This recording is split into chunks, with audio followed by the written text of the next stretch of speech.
Hey there! Tired of the same old Telegram icon on your phone? Ever wished you could give it a fresh new look? Well, you are in luck. Today I'm going to walk you through how to change the Telegram app icon on your Android phone. Ready to switch things up? Let's dive in and get started. Open the Telegram app on your phone. Next, tap the hamburger icon in the top left corner. Then, select Settings from the menu. In the Settings menu, tap on Chat Settings. Scroll down to find the App Icon option. Tap on App Icon. After that, you'll see a range of icon choices. Finally, pick the one you like best. Then, the new icon will be applied right away. And there you go. That's how you can personalize the Telegram app icon on your Android phone.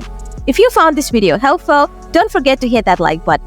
If you're looking for more cool Android tips and tricks, make sure to subscribe to the channel. There's plenty more where this came from.